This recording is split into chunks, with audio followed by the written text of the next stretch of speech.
दरवाजे पर लगातार दस्तक की आवाज सुनकर मैंने आवाज लगाई और जल्दी से दरवाजे की तरफ गई। दरवाजा खोला तो मेरा पति गुस्से में लाल पीला हो रहा था। आज वो वक्त से कुछ जल्दी ही आ गया था। इतनी देर क्यों लगा दी दरवाजा खोलने में? वो एकदम अंदर आया और कहने लगा, किसके साथ मुंह काला कर रही थी? उसकी बात सुनकर मैं तो सन्न रह गई। ये क्या कह रहे हो? बिल्कुल ठीक कह रहा हूँ। दरवाजा खोलने में इतना वक्त लगता है क्या? ना तो दरवाजे से किचन का इतना दूर रास्ता है और ना ही कमरे का। तूने अपने आशिक को छत पर से भगाया है ना? वो दरवाजे के पास रुका और फौरन सीढ़ियों की तरफ बढ़ा और भागकर ऊपर चढ़ गया, जबकि मैं हैरान परेशान खड़ी रह गई थी। भाग गया कमबख्त कहीं का। उसने नीचे उतरकर गुस्से में उस शख्स के लिए बुरा भला कहा जिसका कोई वजूद ही नहीं था। मैं तो पूजा कर रही थी, इसलिए आने में देर हो गई। तुम गलत सोच रहे हो।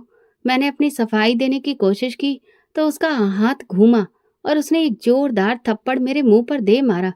मैं अचानक हुए हमले से लड़खड़ा गई और दीवार से जा टकराई। मैं मुंह पर हाथ रखकर हैरानी से उसे देखने लगी। कुछ ही समय में ये शख्स किस कदर बदल गया था। ये वो आदमी तो नहीं था जो मेरी मोहब्बत का दम भरता था। मेरी माँ तेरे बारे में सही कहती थी। तेरे सारे तौर तरीके बाजारू औरतों के जैसे हैं। मैं ही कम अकल था जो मैंने अपनी माँ की बात पर भरोसा नहीं किया। उसने गुस्से से वापस पलटकर जमीन पर पांव पटका और अंदर की तरफ चला गया, जबकि मैं रोती हुई दीवार के साथ लगी जमीन पर बैठ गई थी। मेरा नाम गीता है। ना जाने मैं भगवान ने मेरा कैसा नसीब लिखकर इस दुनिया में आई थी। पैदा हुई तो माँ इस दुनिया से चली गई। माँ की ममता का एहसास क्या होता है, ये मैं कभी जान ही नहीं पाई। मेरा गम ज्यादा दिन तक पापा के दिल में नहीं रहा और जल्दी ही उन्होंने दूसरी शादी कर ली। पापा ने दादी और सब रिश्तेदारों से ये कहा कि वो दूसरी शादी सिर्फ अपनी बच्ची के लिए कर रहे हैं, ताकि उसे माँ का प्यार और अच्छा पालन पोषण मिल सके। लेकिन सौतेली माँ के आने के बाद वो खुद भी मेरे सगे नहीं रह सके। मैं साथ साथ अपने प्यार और अहमियत से भी महरूम हो गई। इस तरह पापा की दूसरी शादी सुकून का कारण बनने की जगह मेरी जिंदगी में और ज्यादा मुश्किलें ले आई थी।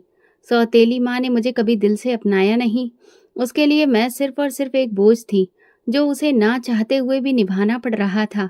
वो अक्सर मुझे ताना देती, ये कितनी मनहूस लड़की है, पैदा होते ही अपनी माँ को खा गई। मेरे नन्हे से दिल पर ये शब्द तीर बनकर लगते थे, लेकिन मैं खामोश रहती। मैं अक्सर सोचती थी कि मैंने तो कभी अपनी सौतेली माँ के साथ कुछ भी बुरा नहीं किया, फिर वो क्यों मुझे इस कदर नफरत करती हैं। मैं हमेशा कोशिश करती कि उनकी नज़रों में अच्छी बनूं, लेकिन मेरी कोई भी बात उन्हें कभी खुश नहीं कर पाई थी। अगर कभी घर में कोई दिक्कत हो जाती, तो वो तुरंत मुझे ही कसूरवार ठहराती। उनके तानों और नफरत भरे व्यवहार ने मेरे दिल पर गहरी चोट लगाई थी, लेकिन मैं खामोशी से सब कुछ सहती रही, क्योंकि मेरे पास और कोई रास्ता नहीं था। मेरा बचपन दूसरों के बच्चों की तरह खुशियों से भरा नहीं था। मुझे खिलौनों की जगह ताने मिले, मोहब्बत की जगह नफरत। जब दूसरे बच्चे स्कूल जाते, मैं घर के कामों में लगी रहती। अगर कभी बच्चों के साथ खेलने चली जाती तो सौतेली माँ को बहुत बुरा लगता और वो जी भरकर मुझे बुरा भला कहती। इस समय पापा का किरदार सिर्फ एक खामोश तमाशा देखने वाले इंसान का था। पापा ने कभी मेरी तरफदारी में एक शब्द तक नहीं कहा था और ना कभी उन्हें समझाने की कोशिश की थी। उस वक्त मेरी बूढ़ी दादी ही मेरा एकमात्र सहारा थी और उस तपती धूप में वो मेरे लिए घनी छांव जैसी थी। जब भी सौतेली माँ के ताने मेरे दिल को कचोटते, दादी की गोद में मुझे पनाह मिल जाती। उनके झुर्रियों से भरे हाथों का एहसास मेरे दुखों का मरहम बन जाता। वो मुझे अच्छी अच्छी कहानियां सुनाती, जिंदगी के सबक देती और हमेशा ये समझाती कि सब्र और हौसला ही इंसान का सबसे बड़ा हथियार होता है। उनकी मोहब्बत में वो मिठास थी जो मेरे दुख को कुछ वक्त के लिए भुला देती थी। दादी की बातों से मुझे सुकून मिलता, जैसे कोई थक हार कर मुसाफिर घनी छांव में दम भरकर सुस्ता ले। मेरी दादी बड़ी ही नेक और धार्मिक औरत थी। वो भगवान में विश्वास करती थी, पूजा पाठ करती थी और उन्होंने मुझे भी ये सब सिखाया था।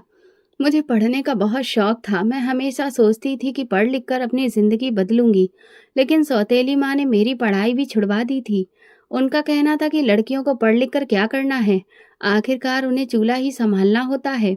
उन्होंने मेरी किताबें छीनकर बर्तन और झाड़ू पकड़ा दिए थे। मैं घर का सारा काम करती, बहुत थक जाती, तो दादी की गोद में लेट जाती।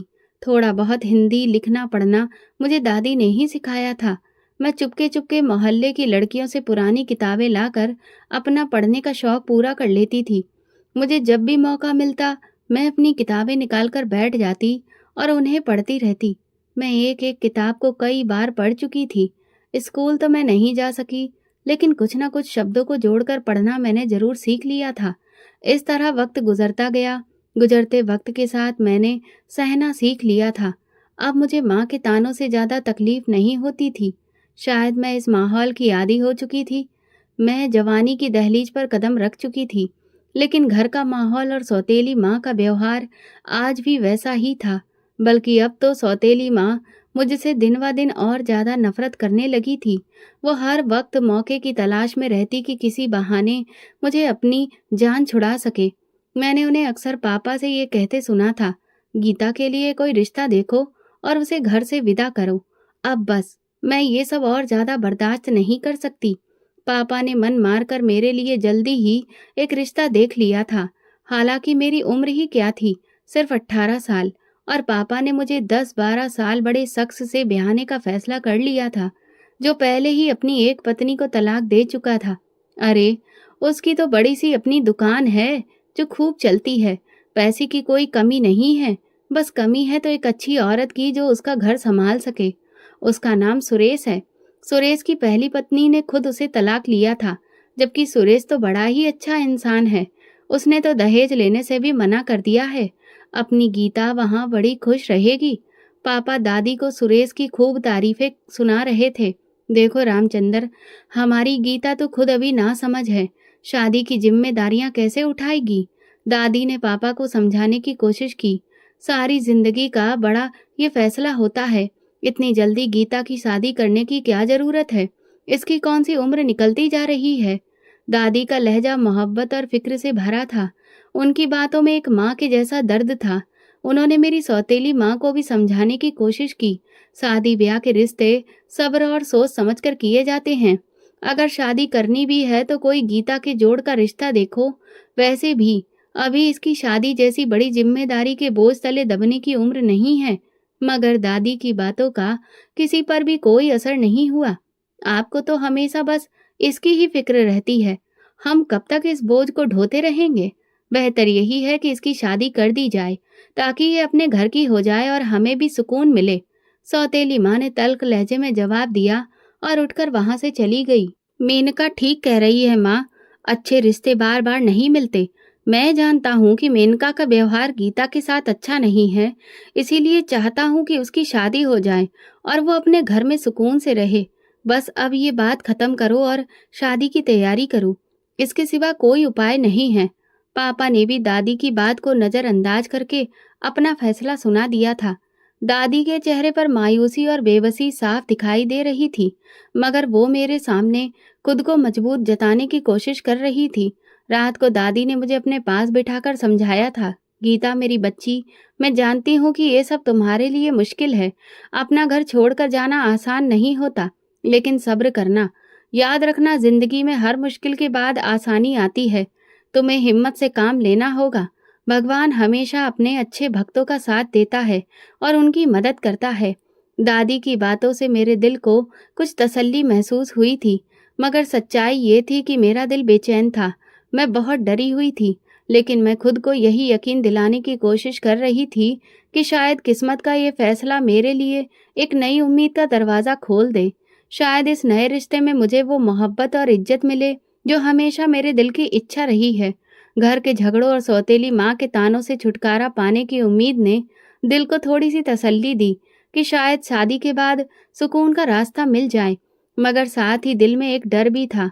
क्या ये नई जिंदगी मेरे लिए वाकई खुशियों का पैगाम लेकर आएगी, या ये भी एक और नई परीक्षा साबित होगी? न जाने मेरा पति कैसा होगा। क्या वो एक प्यार करने वाला जीवन साथी बनेगा, या ये नया रिश्ता मेरी जिंदगी के दुखों में और ज्यादा इजाफा कर देगा? मेरे दिल में हजारों सवाल मौजूद थे, मगर मेरे पास अब इसके अलावा कोई दूसरा रास्ता नहीं था। वैसे भी पापा ने अपना आदेश दे दिया था। वो कौन सा मेरी मर्जी जानने की कोशिश कर रहे थे? मेरी सौतेली माँ तो वैसे ही मेरी जिम्मेदारी से पीछा छुड़वाना चाहती थी। अब उसने शादी की तैयारी में भी वक्त बर्बाद करना ठीक नहीं समझा और जल्दी ही मुझे सुरेश के साथ हमेशा के लिए विदा कर दिया। ये सोचकर मत बैठी रहना कि पीछे तेरा कोई मायका मौजूद है। अब अपने बाप को भी 4 दिन सुकून से गुजारने दे। सौतेली माँ विदाई के वक्त मेरे कान में फुसफुसाकर बोली थी। मुझे उससे पहले ही कोई अच्छी उम्मीद नहीं थी। मैं चुपचाप आंसू बहाती अपने पति के संग चली आई थी, जिसने मुझे एक बड़े से घर में ले जाकर अपनी माँ के सामने खड़ा कर दिया था। ये मेरी पत्नी है माँ, कैसी कम उम्र, भोली भाली और खूबसूरत है ना। वो पूरी बत्तीसी निकाल कर बोला तो उसकी माँ ने हैरत से मुंह पर उंगली रखकर ऊपर से नीचे तक मुझे देखा। ये तुझे कहाँ से मिल गई? वो हैरानी से पूछ रही थी। बस माँ, मिल गई। अब उसे उस बदतमीज और फूहड़ औरत से तो 1000 गुना बेहतर है, जो ये ऐलान करके गई थी कि मुझे अपनी बेटी नहीं देगी। देखो तो कैसी चांद सी दुल्हन मिली है तुम्हारे बेटे को।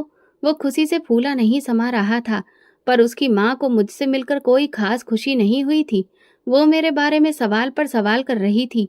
मेरा पति इन सवालों से घबराकर मेरा हाथ पकड़कर मुझे अपने कमरे में ले गया। चल, तू थक गई होगी, आराम से बैठ। तुझे इस घर में कोई परेशानी नहीं होगी। मैं तेरा बहुत ख्याल रखूंगा।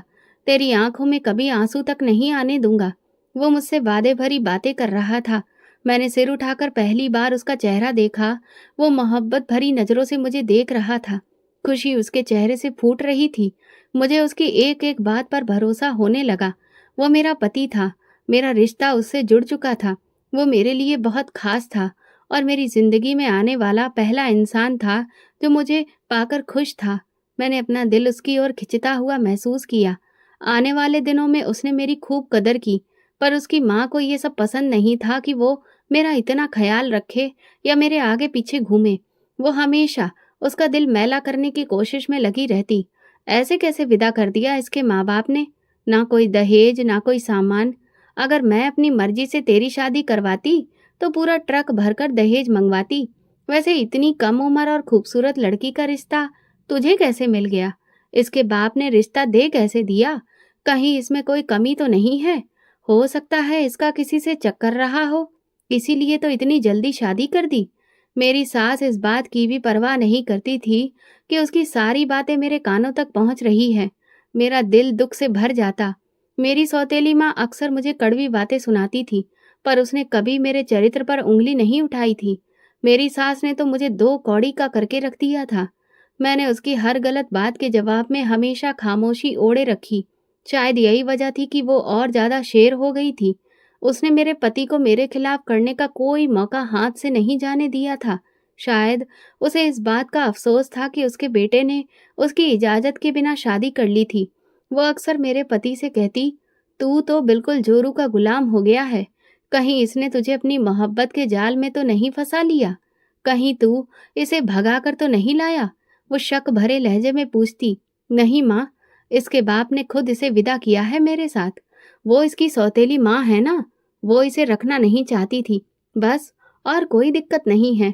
पर अब मैं वाकई इसकी जुल्फों का दीवाना बन गया हूँ। मेरा पति मजे से कहता तो मेरा दिल बाग बाग हो जाता। मेरी खुशियों का महल जल्दी ही चकनाचूर हो गया था। मेरे पति का रवैया बदलने लगा था। हालांकि मैं हर तरह से अपने पति और घर दोनों का ख्याल रखती थी, मगर भगवान जाने उसे मुझसे क्या दुश्मनी थी कि वो कभी मुझसे खुश नहीं हुआ और ना ही अपने बेटे को खुश रहने दिया। शादी के शुरुआती दिनों का खुमार उतरने लगा था और मेरे पति का असली रूप मेरे सामने आने लगा था। ये शादी मेरी मुश्किलों का अंत नहीं, बल्कि एक नई कठिन राह की शुरुआत साबित हुई। मेरा पति कुछ समय में ही बिल्कुल बदल गया था। शायद उसने अपने ऊपर कोई खोल चढ़ा रखा था जो अचानक उतर गया था। मेरा पति एक घमंडी और शक करने वाला इंसान था। वो मेरी हर बात में कमियां ढूंढता और बिना वजह मुझ पर शक करता। जरा जरा सी बात पर उसका मूड खराब हो जाता और वो गुस्से में मार पीट पर उतर आता। कभी खाने में स्वाद ना होने पर गुस्सा करता, तो कभी किसी अजनबी की नजर मुझ पर पड़ जाने को बहाना बनाकर झगड़ा शुरू कर देता। मेरी सास को भी चैन मिल गया था। वो अपने बेटे को समझाने की बजाय उसे और ज्यादा बढ़ावा देती थी, लेकिन मेरी सास को मुझ पर जुल्म करने का ज्यादा मौका नहीं मिल सका। एक दिन वो अचानक भगवान को प्यारी हो गई, मगर जाने से पहले अपने बेटे के दिल में मेरे खिलाफ नफरत का बीज बो गई थी। मुझे अपने पति से मोहब्बत थी क्योंकि वो पहला शख्स था जिसने मुझे अपनी ज़िंदगी में शामिल होने पर भले ही कुछ समय के लिए ही सही इज्जत और अहमियत दी थी। मुझे नहीं पता था कि वो इतनी जल्दी इतना ज़्यादा बदल जाएगा। मैं अपने पति का घर छोड़कर कहीं जा भी नहीं सकती थी। पापा के घर वापस जाकर सौतेली माँ के ताने सुनने से बेहतर था कि मैं अपने पति के जूते खा लूं। मैं हर जुल्म को सब्र और खामोशी से सहने की कोशिश करती रही। दिल में यही सोचती थी कि शायद वक्त के साथ उसका दिल नरम हो जाए या मेरा सब्र भगवान की नज़र में आ जाए और मेरी जिंदगी में कुछ आसानी हो जाए। मुझे अक्सर दादी की बातें याद आती। बेटी सब्र करो, हर मुश्किल के बाद आसानी जरूर आती है। इन्हीं शब्दों को अपनी ढाल बनाकर मैं हर दिन गुजारती रही। मगर पति का व्यवहार बुरे से बुरा होता चला गया। घर में कोई भी बात उसके गुस्से को हवा दे सकती थी और मैं हर मुमकिन तरीके से उसके गुस्से से बचने की कोशिश करती, मगर उसकी शक करने की आदत दिन ब दिन बढ़ती जा रही थी। ऐसा लगता था जैसे उसे कोई मानसिक परेशानी हो। रातों को रोते हुए मैं भगवान से दुआ करती कि कोई चमत्कार हो जाए और मेरा पति बदल जाए, लेकिन ऐसा कुछ भी नहीं हुआ। हर गुजरते दिन के साथ उसके बर्ताव में और ज्यादा जुल्म आ गया था। बेशक घर में खाने पीने और सामान की कोई कमी नहीं थी, लेकिन उसके शक और बुरे स्वभाव ने मेरी जिंदगी बहुत मुश्किल कर दी थी। यकीनन उसकी पहली पत्नी ने भी उसे इसी वजह से तलाक दिया होगा, लेकिन मेरे पास तो कोई ठिकाना ही नहीं था। मैं कहाँ जाती? मेरे दिन रात इसी मुश्किल में गुजर रहे थे। मेरी शादी को 1 साल हो चुका था कि एक दिन दादी का देहांत हो गया। मुझे दादी के जाने का बहुत सदमा पहुंचा। मैं कई दिनों तक रोती रही, लेकिन फिर धीरे धीरे सब्र आ गया। दादी के होते हुए मैं कभी कभी पापा के घर का चक्कर लगा लिया करती थी, लेकिन दादी के मरने के बाद मैं वहां कभी नहीं गई। पापा को तो शायद याद भी नहीं था कि उनकी कोई बेटी भी है। वो तो अपनी जिंदगी में ही मगन थे। शायद यही वजह थी कि मेरे पति की हिम्मत और बढ़ती जा रही थी। वो ये बात अच्छी तरह से समझ चुका था कि चाहे कुछ भी हो, मेरा उसके साथ रहना अब मेरी मजबूरी है। ये वक्त मेरे लिए लगातार कठिन परीक्षा का सफर था। हर दिन एक नया इम्तिहान लेकर आता और हर रात आंखों में आंसू लिए गुजरती। पति के बुरे व्यवहार और शक भरी बातों के बावजूद भी मेरे दिल में ये उम्मीद थी कि शायद एक दिन वो बदल जाए। सास के मरने के बाद मैं सोचती थी कि शायद अब पति का व्यवहार बेहतर हो जाएगा, लेकिन ऐसा कुछ नहीं हुआ। छोटी छोटी बातों पर झगड़ा करना, बात बात पर ताने देना रोज का सिलसिला बन गया था। मेरे सब्र का भी उस पर कोई असर नहीं हुआ। अब तो वो मुझे बच्चा ना होने का भी ताना देने लगा था। वो अक्सर कहता, तुम्हारे नसीब में औलाद है ही नहीं। फिर गुस्से में कहता, लगता है तुम्हारी माँ ठीक कहती थी, तुम हो ही मनूस। एक रात वो दुकान से आया तो उसका मूड बहुत खराब था। उसे बिना वजह ही झगड़ा शुरू कर दिया और गुस्से में मुझे बांझ कहकर तलाक देने का फैसला सुना दिया। उसके शब्द तीर बनकर मेरे दिल में चुभ गए। मेरी आंखों के सामने अंधेरा छा गया। मुझ में कुछ भी कहने की हिम्मत बाकी नहीं थी। मैं सदमे की हालत में पत्थर की तरह खड़ी रह गई। उसने दरवाजा खोलकर मुझे घर से बाहर धक्का दे दिया। निकलो यहाँ से, अब दोबारा कभी मुझे अपनी शक्ल मत दिखाना। उसके शब्द सुनकर ऐसा लगा जैसे मेरी जिंदगी का आखिरी सहारा भी छिन गया हो। मैंने आंखों से बहते आंसुओं को पोंछा और घबराए दिल के साथ आसमान की तरफ देखा और धीरे से कहा, हे भगवान, मैं तेरे इस फैसले पर भी राजी हूँ। शायद ये भी मेरे नसीब का एक इम्तिहान है। मैं लगातार रो रही थी, लेकिन अंदर ही अंदर एक अजीब सा सुकून उतरने लगा था। दादी की आवाज मेरे कानों में गूंजने लगी, भगवान अपने भक्तों को उनकी हिम्मत से ज्यादा मुश्किल में नहीं डालता। मुझे पापा के घर वापस जाने का ख्याल आया, मगर सौतेली माँ की तीखी बातें और ताने दिमाग में घूमने लगे। मैं जानती थी कि वहां मेरे लिए कोई जगह नहीं होगी। पापा के घर वापस जाकर मैं अपने आप को और ज्यादा बेइज्जती में नहीं धकेल सकती थी। मैं यूं ही बिना किसी मकसद के सड़कों पर चलती रही और सोचती रही, अब मेरा ठिकाना कहाँ होगा। चलते चलते मैं एक मंदिर के सामने आ गई। मैं वहां जाकर बैठ गई। मैंने खुद को एक चादर से सिर से पांव तक अच्छी तरह लपेट लिया और दीवार से टेक लगाकर बैठ गई थी। रोते रोते ना जाने कब मेरी आंख लग गई। कौन है रे तू? एक जोरदार आवाज से मेरी नींद खुल गई। मैंने नजर उठाकर सामने देखा तो एक अधेड़ उम्र का आदमी खड़ा था। उसने लंबा सा चोला पहना हुआ था, गले में बड़े बड़े मोतियों की माला थी और वो लाल आंखों से मुझे देख रहा था। शायद वो इस मंदिर के आसपास ही रहता हो। मैं हैरानी से उसकी शक्ल देखती रही। बोलती क्यों नहीं? कौन है रे तू? कहाँ से आई है? उसने दोबारा सवाल दोहराया। मैं बहुत बुरी तरह घबरा गई थी। किशन, चुप हो जा, बच्ची डर गई है। मैं पता करती हूँ, एक बूढ़ी औरत ने कहा। अच्छे से पता कर लेना, संतोषी माँ आजकल बड़ी सख्ती में है। किशन ये कहकर वहां से चला गया। बूढ़ी औरत आकर मेरे पास बैठ गई। घर से भाग कर आई है क्या? उसने टटोलती हुई नजरों से मुझे देखा। आशिक धोखा दे गया होगा तेरा। नहीं, मैंने तुरंत इनकार में सिर हिलाया। पति ने घर से निकाल दिया। क्या तू शादीशुदा है? बूढ़ी औरत ने हैरानी से पूछा। ए लड़की, झूठ मत बोलना। उसे मेरे शादीशुदा होने पर शक था। मेरी उम्र वैसे ही कम थी और ऊपर से इन 2 सालों में मैं और भी ज्यादा कमजोर हो गई थी। मैंने बिना रुके उस औरत को अपने सारे हालात सुना दिए। मेरा कोई ठिकाना नहीं है अम्मा, जाऊं तो कहाँ जाऊं? सारी बात सुनकर उसने एक ठंडी सांस भरी। तू यहाँ आराम से रह मेरी बच्ची, कोई तुझे कुछ नहीं कहेगा। अक्सर पुलिस पूछताछ करने आ जाती है तो थोड़ा ख्याल रखना पड़ता है। मैंने दरबार पर रहना शुरू कर दिया था। दिन में लंगर से 2 वक्त का खाना मिल जाता और रात को मंदिर के आंगन में सोने की जगह। ये जगह मेरे लिए दुनिया की नफरतों से दूर एक पनाहगाह बन गई थी। पेट भरकर खाना मिलता और कोई ताना भी नहीं देता था। संतोषी माँ मेरा ख्याल रखती थी। मुझे उनमें अपनी दादी का चेहरा नजर आता था, वही झुर्रियाँ लेकिन मेहरबान चेहरा। मेरे अलावा वहाँ और भी बेसहारा औरतें थीं। सुबह शाम यहाँ बहुत सारे लोग आते थे। कुछ लोग आकर प्रार्थनाएं करते, कुछ पूजा करते, कुछ मर्द और औरतें वहाँ भीख मांगते। कुछ औरतें ऐसी भी थी जिनका मकसद गलत होता था। कई औरतों ने मुझे भी परेशान करने की कोशिश की थी। अरे, यहाँ कहाँ बैठी है? हमारे साथ चलेगी तो तेरे वारे न्यारे हो जाएंगे। संतोषी माँ हर बार ऐसी औरतों को डांट कर भगा देती थी। निकल जा यहाँ से। क्यों परेशान कर रही हो बच्ची को?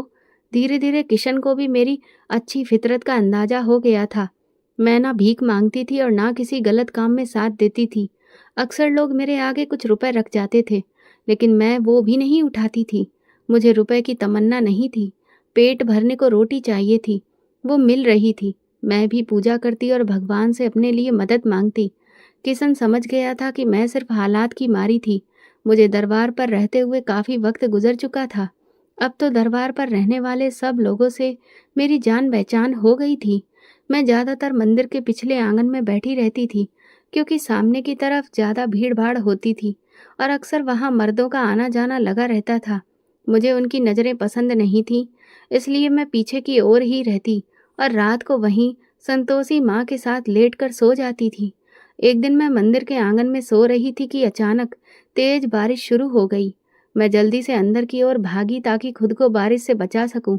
जैसे ही मैं अंदर गई, अचानक एक मासूम बच्चे के रोने की आवाज़ ने मेरे कदमों को रोक दिया।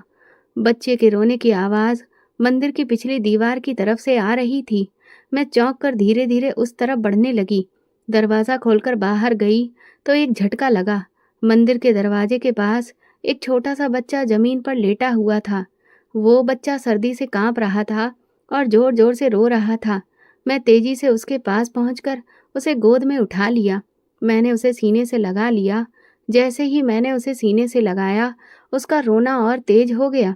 ऐसा लगता था जैसे वो भूख से बेहाल हो। बच्चा इतना छोटा था जैसे अभी कुछ दिन पहले ही पैदा हुआ हो। मेरे हाथ कांपने लगे।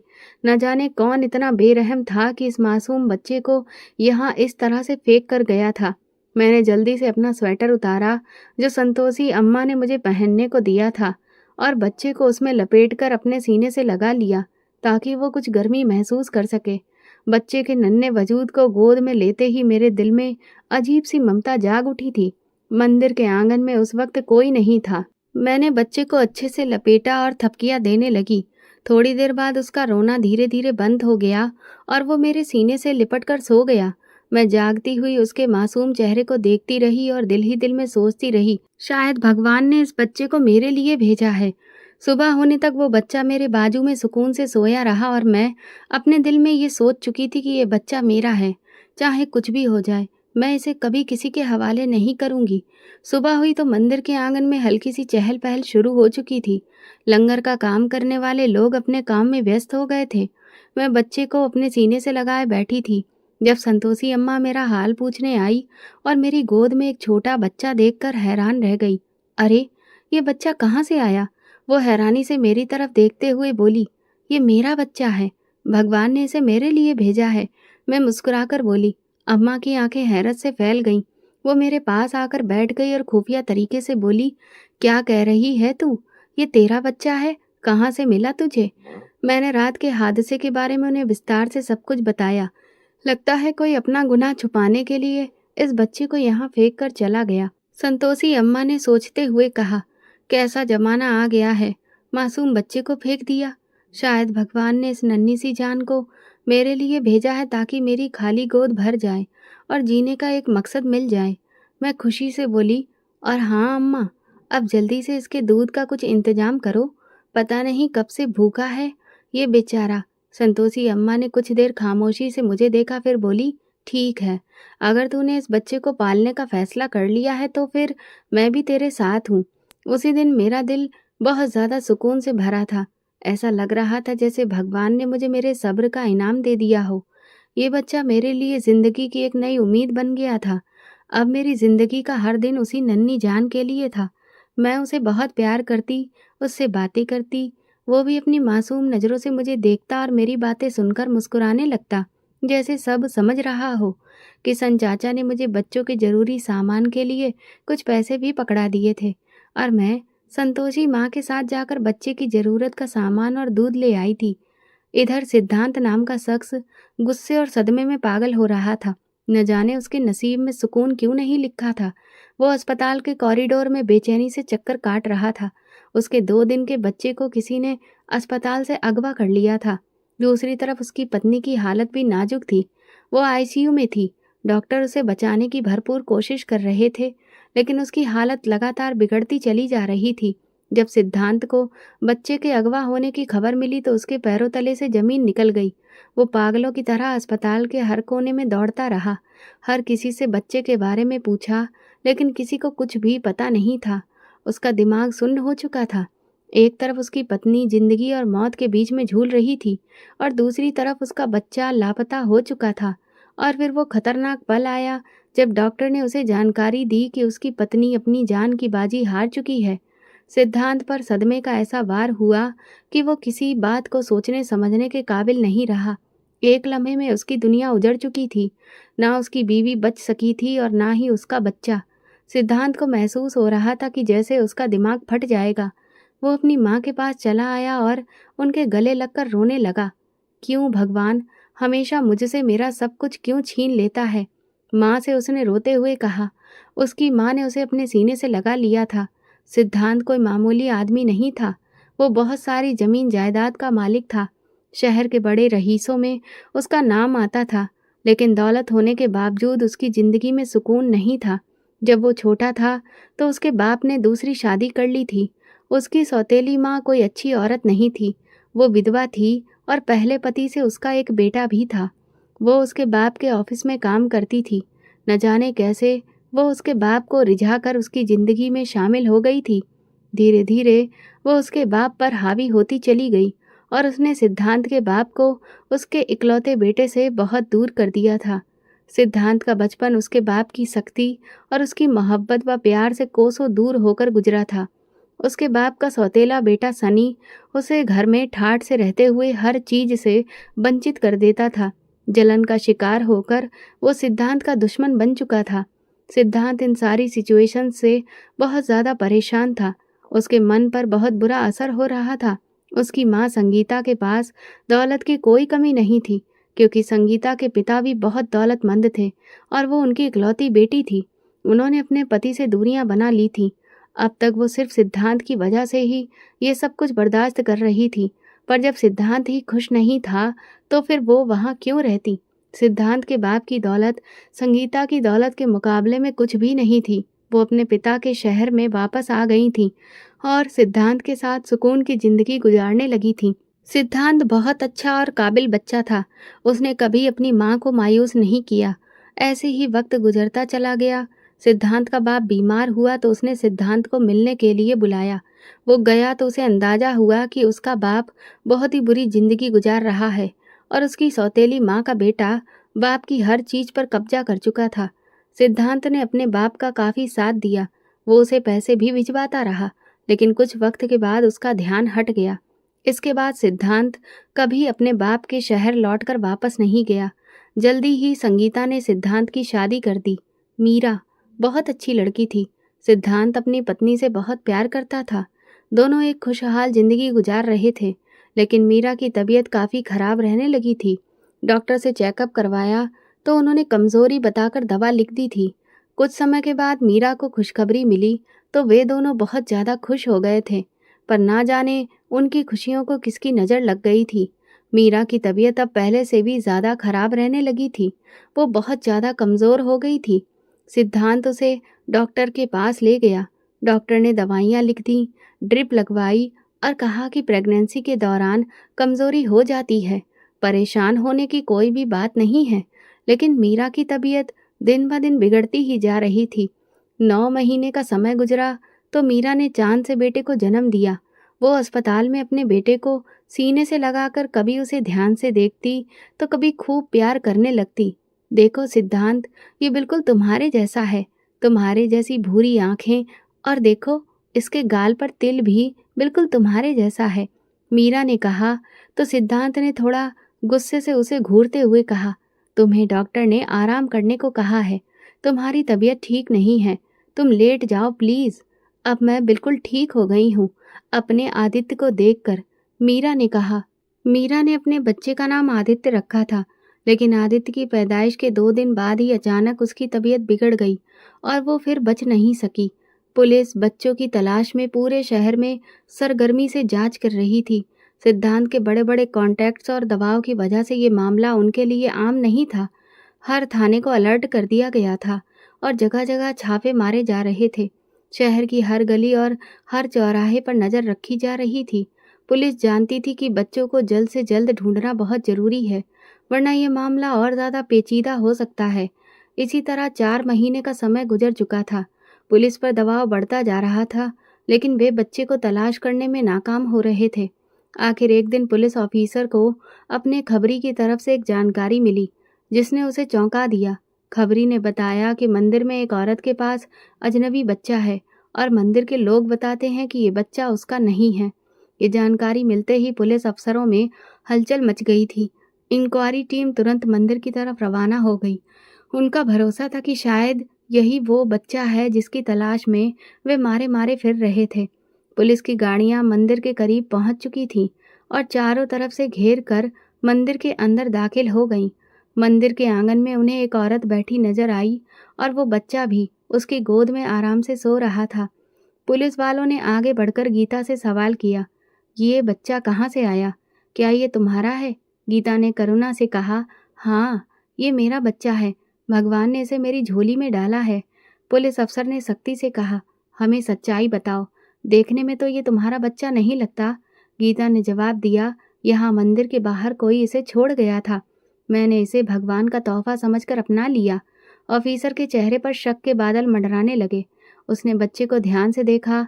वो बच्चा वाकई किसी अमीर घराने का लगता था, साफ सुथरा और खूबसूरत। ऑफिसर ने कहा, सच सच बताओ, ये बच्चा तुमने कहाँ से अगवा किया है? गीता ने भर्राए स्वर में कहा, अगवा नहीं साहब, ये मेरा बच्चा है। भगवान ने इसे मेरी झोली में डाला है। ऑफिसर ने तंजिया हंसी के साथ जवाब दिया, बहुत कहानी सुना चुकी हो।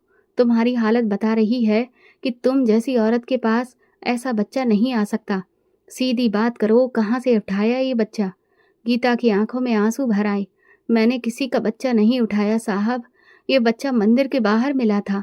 मैंने इसे अपना नसीब समझकर अपना लिया। मगर पुलिस ऑफिसर ने उसकी बात सुनते ही कहा, तुम जैसे लोग यही करते हो। मासूम बच्चों को अगवा करके भीख मांगने या बेचने के लिए इस्तेमाल करते हो। तुम अकेली हो या पूरा गिरोह है तुम्हारा? सच सच बताओ। गीता ने बेबसी से कहा, भगवान की कसम, मैंने इसे अगवा नहीं किया है। मैंने सोचा कि भगवान ने मेरे अकेलेपन को भरने के लिए इसे मुझे दे दिया। ऑफिसर ने सख्ती से कहा, बस बस, अब ये बातें अदालत जाकर कहना। तुम पर बच्चा अगवा करने का इल्जाम है और हमें ये बच्चा वापस इसके माँ बाप तक पहुंचाना है। इस दौरान काफी लोग जमा हो गए थे। किशन चाचा और संतोषी अम्मा भी आ गए थे। पुलिस वाले बच्चे को लेने के लिए आगे बढ़े तो गीता ने घबराकर उसे अपनी बाहों में छुपा लिया। ये मेरा बच्चा है, इसे मुझसे मत छीनो। ऑफिसर ने झल्लाकर आदेश दिया, इसे फौरन गाड़ी में बिठाओ। ये मामला हम थाने में जाकर देखेंगे। यहाँ काफी भीड़ हो रही है। मैंने उन्हें सफाई देने की कोशिश की, मगर 2 पुलिस वालों ने मुझे दबोच लिया और बच्चा भी मुझसे छीन लिया। मैं बस चिल्लाती रह गई, ये मेरा बच्चा है, मैंने इसे अगवा नहीं किया। मगर पुलिस ने मेरी एक भी नहीं सुनी।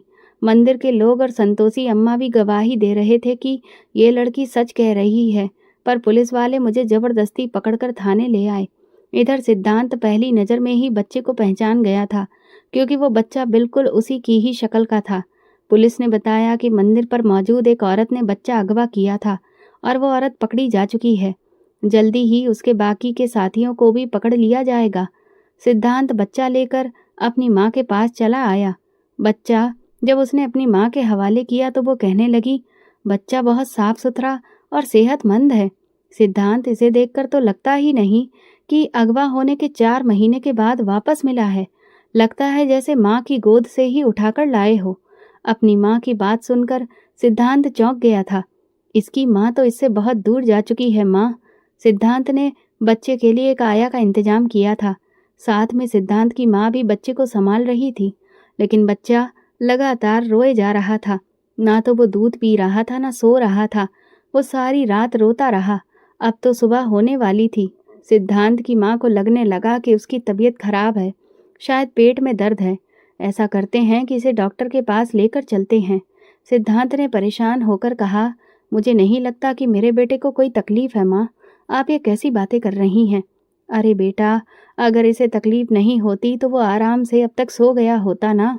बेटा, बच्चा अपनी माँ के साथ सोता है। मुझे लगता है कि उसे उस औरत की गोद की आदत हो चुकी है जिसके पास ये इतने समय से था।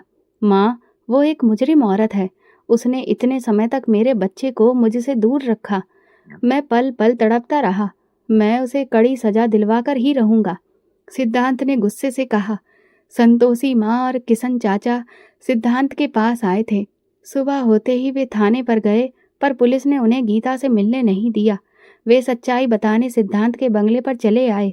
साहब, मंदिर से कुछ लोग आपसे मिलने आए हैं, उसके नौकर ने बताया तो वो चौंक गया। उन्हें वापस भेज दो, मैं किसी से नहीं मिलना चाहता, उसने नौकर से कहा। पर उसकी माँ ने उन दोनों को अंदर बुला लिया था। साहब, वो बच्ची बेकसूर है। उसने आपके बच्चे को अगवा नहीं किया था। वो तो बेचारी खुद दुखों की मारी है। सिद्धांत ने सख्त नज़र से उन्हें देखा। पुलिस ने उसे बच्चे के साथ मंदिर पर पकड़ा हुआ पाया है। किशन चाचा ने ठंडी सांस लेते हुए कहा, साहब, अगर वो अगवा करने वाली होती तो 4 महीने तक इस बच्चे को अपने कलेजे से लगाकर क्यों रखती। अगवा करने वाले तो तुरंत बच्चों को आगे पहुंचा देते हैं। उसने तो आपके बच्चे को एक माँ की तरह संभाला है। वो लड़की खुद अपने गमों से लड़ रही है। वो बिल्कुल बेगुनाह है। आप उसे पुलिस से छुड़वा दीजिए। मेरा दिल ही मानने को तैयार नहीं है कि वो बेकसूर है। मैं तुम लोगों पर भरोसा नहीं कर सकता। हो सकता है कि तुम भी उसके साथ मिले हुए हो। सिद्धांत ने कहा तो वे दोनों मायूस होकर उठ गए। न जाने क्यों मुझे ऐसा लगता है कि ये दोनों गलत नहीं कह रहे। सिद्धांत की माँ ने कहा, माँ, आपको तो हर किसी पर रहम आ जाता है। चलो जल्दी करो, हमें अस्पताल भी जाना है। सिद्धांत ने कहा, डॉक्टर ने आदित्य का पूरा चेकअप कर लिया है, जरूरी टेस्ट भी हो गए हैं। डॉक्टर ने बताया कि बच्चे को कोई तकलीफ नहीं है। बच्चा बिल्कुल सेहतमंद और तंदुरुस्त है, लेकिन वो सारी रात रोता रहा। कई बार ऐसा होता है कि जगह या माहौल बदलने से भी बच्चे परेशान हो जाते हैं। आप फिक्र न करें, 1-2 दिन में ये ठीक हो जाएगा। लेकिन आदित्य लगातार रोता जा रहा था। पर अगली रात एक अजीब बात हुई।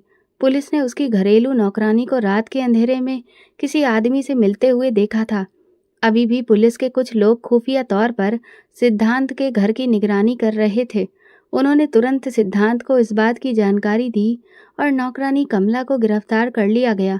कमला ज़्यादा देर तक अपनी जुबान बंद नहीं रख सकी और उसने अपना जुर्म कबूल कर लिया। हाँ, आदित्य को अस्पताल से मैंने ही अगवा किया था, लेकिन ये सब मैंने सनी साहब के कहने पर किया।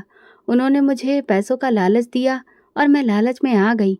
सनी साहब नहीं चाहते थे कि सिद्धांत साहब सुकून की ज़िंदगी गुजारें।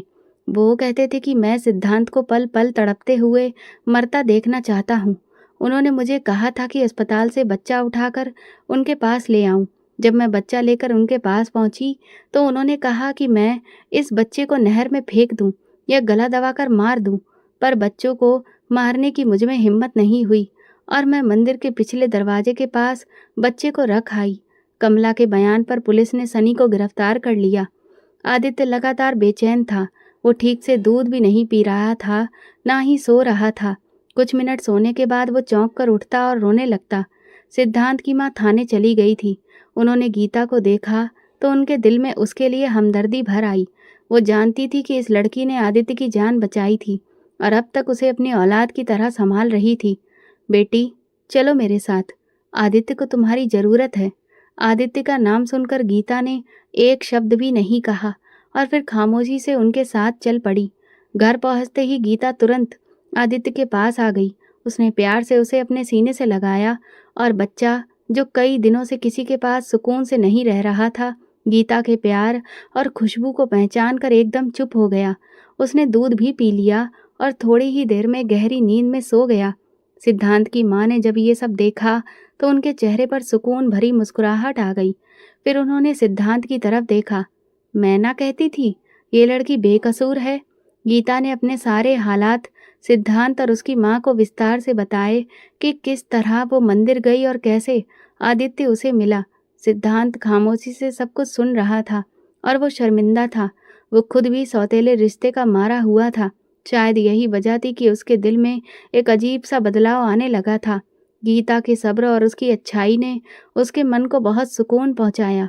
वो समझ चुका था कि जो मोहब्बत और अपनापन गीता ने आदित्य को दिया है, वो कोई और नहीं दे सकता। गीता को सिद्धांत के घर में रहते हुए 1 हफ्ता हो गया था। आखिर वो कब तक वहां रह सकती थी? दिल पर पत्थर रखकर उसने आदित्य को छोड़कर जाने का फैसला कर लिया।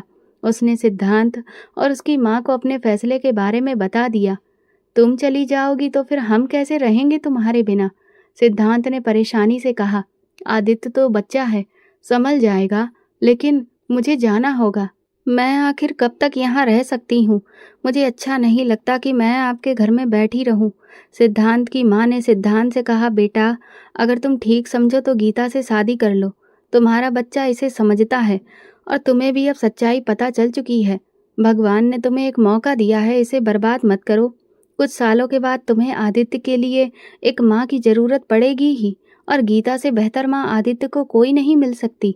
सिद्धांत ने कुछ देर चुप रहने के बाद कहा, गीता बहुत अच्छी लड़की है माँ, पर मैं तो खुद टूटा हुआ हूँ। मीरा के जाने का गम मेरे दिल में बसा है। क्या गीता खुश रह पाएगी मेरे साथ? हाँ बेटा, वो खुद भी गम की मारी है और बहुत सब्र वाली भी। ठीक है माँ, अगर गीता को कोई ऐतराज नहीं है तो फिर मैं भी तैयार हूँ। सिद्धांत की माँ ने गीता से कहा, देखो गीता, मैं और सिद्धांत चाहते हैं कि तुम हमेशा यहीं रह जाओ, आदित्य की माँ बनकर। गीता चौंक गई। इसके बाद साधारण तरीके से शादी का इंतजाम किया गया। शादी के बाद गीता ने आदित्य को अपनी बाहों में उठाकर सीने से लगा लिया। भगवान ने आदित्य को उसे हमेशा के लिए सौंप दिया था और एक नई जिंदगी भी। वो भगवान की शुक्रगुजार थी। सिद्धांत ने गीता की तरफ देखा। उसके दिल में गीता के लिए इज्जत और शुक्रगुजारी के जज्बात थे। वो समझ चुका था कि गीता का मुकाम उसकी जिंदगी में सिर्फ आदित्य की माँ का नहीं, बल्कि उसके दिल का भी है। अब उनके बीच सिर्फ सुकून और मोहब्बत का रिश्ता था। दोनों ने मिलकर जिंदगी की एक नई राह चुन ली थी, एक ऐसी राह जिस पर खुशी और उम्मीद के चिराग रोशन थे। तो दोस्तों, अगर आपको हमारी ये कहानी पसंद आई हो तो कमेंट करके ज़रूर बताएं। वीडियो को लाइक करें और ज़्यादा से ज़्यादा शेयर करें। अगर आप चैनल पर नए हैं तो सब्सक्राइब ज़रूर करें और नोटिफिकेशन बेल दबाएं ताकि अगली अपडेट सबसे पहले आपको मिले। धन्यवाद।